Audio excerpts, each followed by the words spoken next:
औद्योगिक प्रशिक्षण संस्थेतील द्वितीय वर्ष अभियांत्रिकी व्यवसायातील प्रशिक्षणार्थी मित्रांनो, आपणा सर्वांस सप्रेम नमस्कार. मी जयराम ससाने, गणित तथा चित्रकला निदेशक, स्वातंत्र्यवीर सावरकर शासकीय औद्योगिक प्रशिक्षण संस्था नाशिक आपले स्वागत करतो. वेलकम.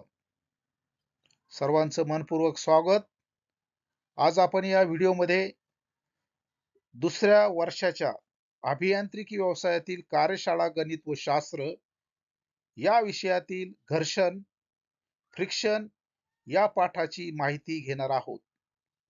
घर्षण हा जो पाठ आहे, फ्रिक्शन, सर्व अभियांत्रिकी व्यवसायाचे जे ग्रुप्स आहेत वेगवेगळे, त्या प्रत्येकासाठी घर्षण हा टॉपिक पहिला टॉपिक आहे, ज्याविषयी घर्षणाविषयी आपण या पाठामध्ये मी आपणास माहिती देणार आहे.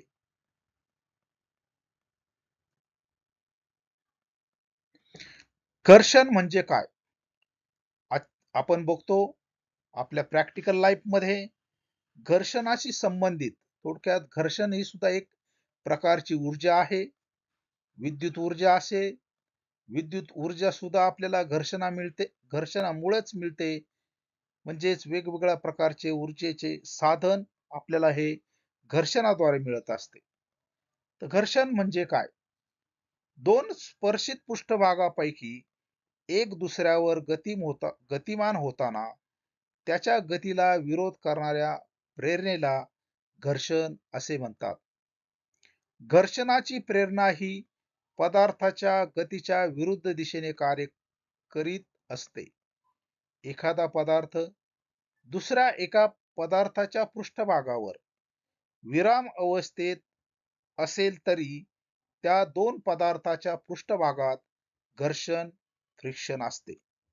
या अवस्थेतील पदार्थाला गतिमान करण्यासाठी घर्षणाच्या प्रेरणेपेक्षा कमी प्रेरणा लावल्यास पदार्थ गतिमान होणार नाही, परंतु या घर्षण प्रेरणे इतकीच किंवा किंचित जास्त प्रेरणा लावल्यास पदार्थ हळूहळू गतिमान अवस्थेत येईल. या खालील ॲनिमेशन मध्ये आपणास दिसतंय बघा, एक पदार्थ, एक जो वस्तू आहे, क्यूब जो आहे, तो क्यूब, एक ठोकळा हा 1 न्यूटन, 2 न्यूटन, 2.6 न्यूटन बलाने या पृष्ठभागावरून ढकलला जातोय. ढकलताना याला जो विरुद्ध बाजूने जे घर्षण निर्माण होतंय, विरुद्ध बाजूने जो या ठिकाणी प्रतिकार होतोय, त्याला आपण असं घर्षण असं म्हणतो. थोडक्यात तो 2.6 असेल तर घर्षण हे त्या ठिकाणी 2.5 न्यूटन इतकं असतं. या ठिकाणी घर्षणाचे जे एकक दिलेलं आहे, घर्षण बलाचे, हे न्यूटन मध्ये दिलेलं आहे. या उदाहरणात आपल्या लक्षात येईल बघा, एक कार्टून दाखवलेला आहे, एक ॲनिमेटेड कार्टून आहे, की या ठिकाणी एक निसरडा भाग आहे. या निसरड्या भागातून थोडक्यात तिथं ऑइल असू शकते, पाणी असू शकते, किंवा कुठलाही निसरडा पदार्थ असेल, तर या ठिकाणाहून हा जाणारा जो व्यक्ती आहे, तो या ठिकाणी घसरलेला आपणास दिसतोय. म्हणजे या ठिकाणी घर्षणामुळे तो या ठिकाणी खाली पडलेला आहे. घर्षणाचे खालील प्रकार आहेत. स्थितीज घर्षण, दोन स्पर्शित पृष्ठभागापैकी एक दुसऱ्यावर जेव्हा विराम अवस्थेत असतो, तेव्हा अशा स्थितीतील घर्षणाला स्थितीज घर्षण, स्टॅटिक फ्रिक्शन म्हणतात. हे घर्षण सर्वात जास्त असते. खालील ॲनिमेशन आपल्याला दिसतंय बघा, एक व्यक्ती एक जडसं कपाट किंवा एखादी वस्तू तो ढकलताना दिसतोय आपल्याला. तर या ठिकाणी एक आपल्याला असं उदाहरण दिसतंय, की एक माशी ही या जो काडीपेटी बॉक्स जो आहे, त्या बॉक्स मध्ये घुसल्यानंतर ती स्वतःला जी काडीपेटी आहे ती कशा पद्धतीने पुढे ढकलते. म्हणजेच या ठिकाणी निर्माण झालेले जे घर्षण आहे ते स्थितीज घर्षण आहे, स्टॅटिक फ्रिक्शन, आणि हे घर्षण सर्वात जास्त असते. पुढील घर्षणाचा प्रकार आपण बघणार आहोत, गतिमान घर्षण किंवा गतिज घर्षण. एक पृष्ठभाग जेव्हा दुसऱ्या पृष्ठभागावर गतिमान होऊन घासला जात असेल, तर अशा स्थितीतील घर्षणाला गतीज घर्षण, डायनॅमिक फ्रिक्शन किंवा कायनेटिक फ्रिक्शन म्हणतात. गतीज घर्षण हे स्थितीज घर्षणापेक्षा कमी असते. इथे आपल्याला दिसतंय बघा, एक पदार्थ ढकलला जातोय, स्लाइड होतोय आणि त्याच्या बाजूने काय केलं जातंय, त्याला विरोध केला जातो. या ठिकाणी एक गाडीचा ब्रेक लावल्यानंतर या ठिकाणी वाहनाचे जे टायर्स आहेत बघा, ते काही प्रमाणात काय होतात तिथं घासले जातात. म्हणजेच या ठिकाणी निर्माण होणारं जे घर्षण आहे, ते गतीज घर्षण आहे. या ॲनिमेशन मध्येही आपल्याला दिसेल, की इथं जो भाग आहे हा खडबडीत पृष्ठभाग आहे. या खडबडीत पृष्ठभागावरून हा एक पदार्थ बलाने आणि प्रेरणेने काय होतं, तो विरुद्ध दिशेने ढकलला जातोय. या ठिकाणी आपल्याला अगोदर दिसतंय एक पदार्थ ओढला जातोय काही बलाने. तर पदार्थ सुरुवातीला स्थिर अवस्थेत आहे. परंतु त्यावर जेव्हा बल लावले जाते, त्यावेळेस तो किंचित काय काय होतो, घसरतो किंवा सरकला जातो. अशा स्थितीत या पृष्ठभागाशी आणि या पदार्थामधील जे घर्षण असते, त्याला गतीज घर्षण असं म्हटलं जातं. पुढील घर्षणाचा जो प्रकार आहे बघा, भ्रमणजन्य घर्षण, रोलिंग फ्रिक्शन. दोन स्पर्शित पृष्ठभागापैकी एक पृष्ठभाग दुसऱ्या पृष्ठभागावर घरंगळत जात असेल, तर अशा स्थितीतील घर्षणाला भ्रमणजन्य घर्षण, रोलिंग फ्रिक्शन असं म्हटलं जातं. वरील आकृतीमध्ये दिसतंय बघा आपल्याला, एक वाहन चाललेलं आहे. वाहनाची जी चाकं आहेत, ही चाकं काय होत आहेत, जमिनीवर फिरली जात आहेत. म्हणजे त्या ठिकाणी असणारं घर्षण जे आहे ते कसं आहे, घरंगळत जाणार आहे, रोलिंग फ्रिक्शन आहे. इथे एक आपल्याला एक ॲनिमेशन मध्ये दिसतं बघा, एक मनुष्य एक लाकडी उंडका एका ठिकाणाहून दुसऱ्या ठिकाणी काय करतोय, रोलिंग करून घेऊन जातो आहे. तसेच इथल्या उदाहरणात आपल्याला दिसतं एक बघा, एक रोलर किंवा चेंडू अ, हा माणूस ढकलतोय, म्हणजे तो कसा चेंडू कसा होतोय, घरंगळत जातोय.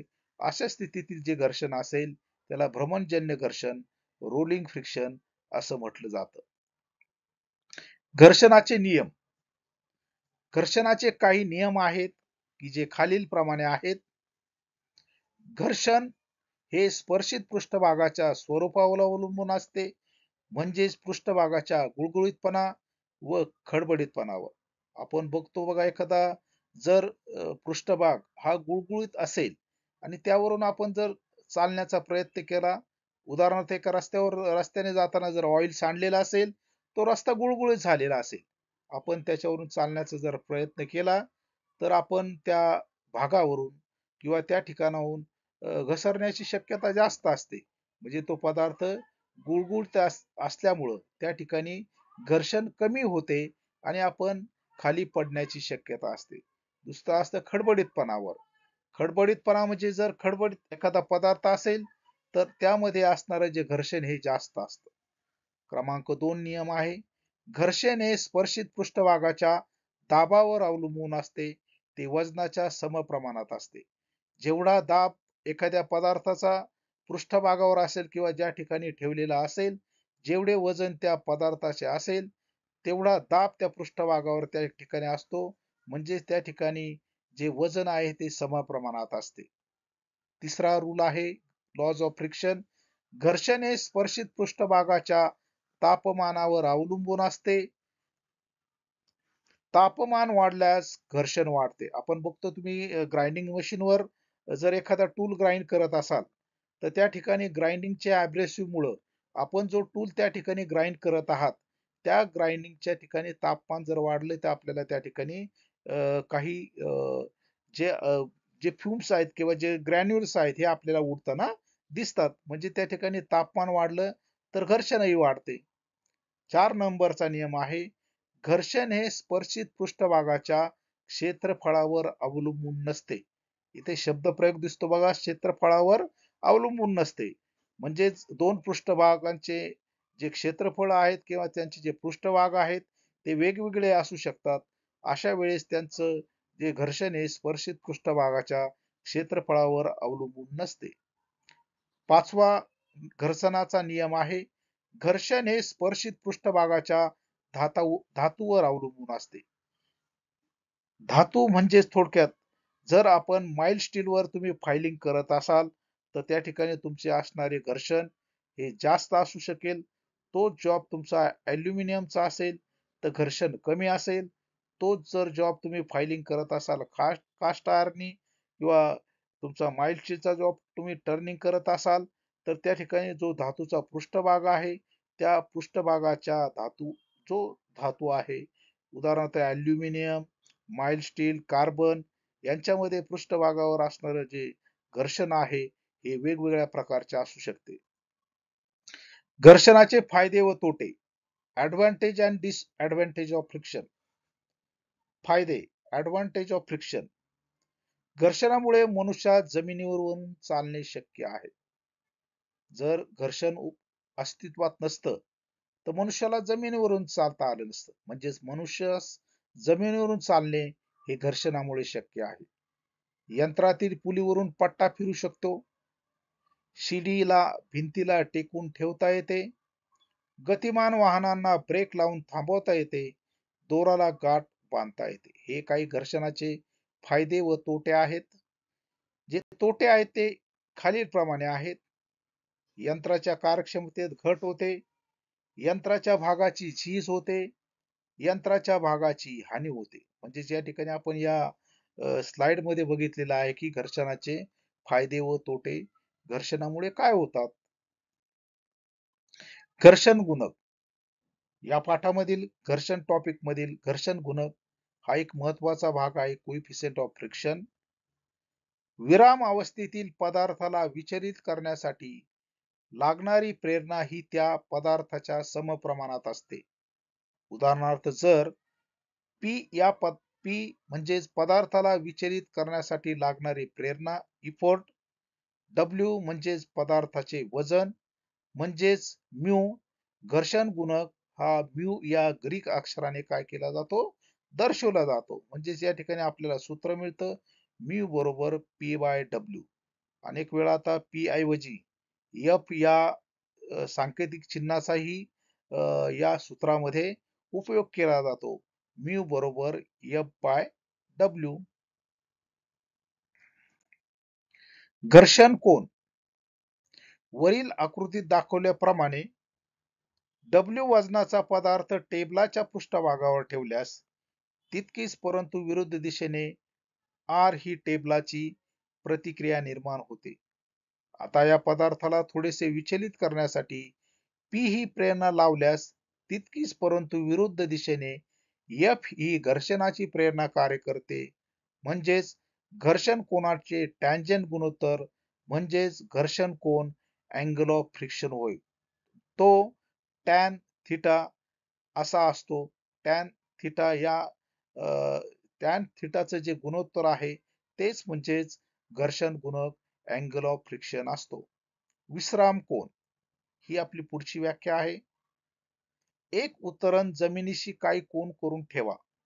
या उतरणीवर एक वजन ठेवा. ते घसरत नाही. आता हळूहळू या उतरणीचा कोन वाढवीत चला. एक स्थिती अशी येईल की पदार्थ वजन एक विशिष्ट कोन असताना उतरणीवरून त्याला न ढकलता आपोआप किंचित खाली सरकेल. याचंही सूत्र टॅन थिटा बरोबर म्यू असं आहे. इथे आपण बघतोय बघा एक पदार्थ इथे ठेवलेला आहे. आता हा पदार्थ इथे ठेवलेला आहे. हा पदार्थ आता खाली येत नाहीये. परंतु हा कोन आपण जसा जसा वाढवत जाऊ एक स्थिती अशी येईल की हा पदार्थ जो आहे ठेवलेला हा आपोआप इथे खाली येईल. म्हणजेच याला म्हटलं जातं हा जो कोन येतो शेवटचा की ज्या ठिकाणाहून पदार्थ खाली घसरतो थिटा याला म्हटलं जातं विश्राम कोन.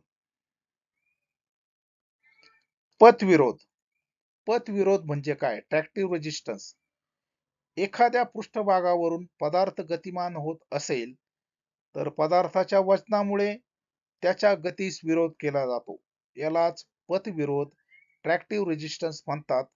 तो वजनाच्या प्रमाणात सांगितला जातो. उदाहरणार्थ वजन 1 मेट्रिक टन तर पथविरोध हा 25 किलोग्रॅम प्रति मेट्रिक टन इतका असतो. कर्षक बल ट्रॅक्टिव्ह फोर्स ही या घर्षण पाठातील एक महत्वाची व्याख्या आहे. जड वाहने उदाहरणार्थ रेल्वे, ट्रक इत्यादी गतिमान पदार्थास ओढण्यासाठी इंजिनास लावाव्या लागणाऱ्या एकूण बलामध्ये घर्षण प्रेरणेव्यतिरिक्त इतर अनेक बल लावावे लागतात. त्यांना कर्षक बल, ट्रॅक्टिव्ह फोर्स असे म्हणतात. काही उदाहरणे आपण या ठिकाणी घर्षण टॉपिकवर बघणार आहोत, की जी नेहमी तुमच्या परीक्षेला विचारली जातात. आता पहिलं एक उदाहरण आहे या ठिकाणी. एक 100 किलोग्रॅम वजनाचा पदार्थ आहे. तो टेबलावर ठेवलेला आहे. त्याला किंचित विचलित करण्यासाठी 30 किलोग्रॅमची प्रेरणा लावावी लागते. तर घर्षण गुणक किती असेल? वजनाची जी किंमत दिलेली आहे आपल्याला 100 केजी, जी वजन उचलण्यासाठी लागलेली प्रेरणा आहे ती आपल्याला दिलेली आहे 30 केजी. तर या उदाहरणामध्ये आपल्याला घर्षण गुणक शोधायचा आहे. घर्षण गुणकाचं जे सूत्र आहे, प्रेरणा भागिले वजन म्हणजे P/W. प्रेरणेची किंमत आपल्याला या उदाहरणामध्ये दिलेली आहे 30 किलोग्रॅम. वजनाची जी किंमत दिलेली आहे आपल्याला 100 किलोग्रॅम. या ठिकाणी आपण हे उदाहरण कॅल्क्युलेशन केलं असता आपल्याला घर्षण गुणक हा 0.3 इतका आलेला आहे. या ठिकाणी एकक लावलेलं नाही, कारण की घर्षण हा एक आहे, गुणक आहे किंवा दोन बलांचं ते गुणोत्तर आहे. म्हणून या ठिकाणी घर्षण गुणकाला एकक वापरलं गेलेलं नाही. प्रशिक्षणार्थी मित्र, एक लक्षात ठेवायचं की ज्या वेळेस आपल्याला घर्षण गुणक हे नेहमी 0 पॉइंट मध्येच असते, पॉइंट मध्येच असेल. घर्षण गुणक एक कधीही नसते. याची महत्वाची गोष्ट आपण लक्षात ठेवायची आहे. दुसरं एक उदाहरण आहे. A snack box of 5 kg still on the floor is given a force of 100 Newton. If the coefficient of friction is 0.3, find the static friction. या ठिकाणी मी जे उदाहरण घेतलेलं आहे, हे मुद्दामून इंग्रजी भाषेत घेतलेलं आहे आणि या ठिकाणचं उदाहरण आपण मराठी भाषेत घेतलेलं आहे.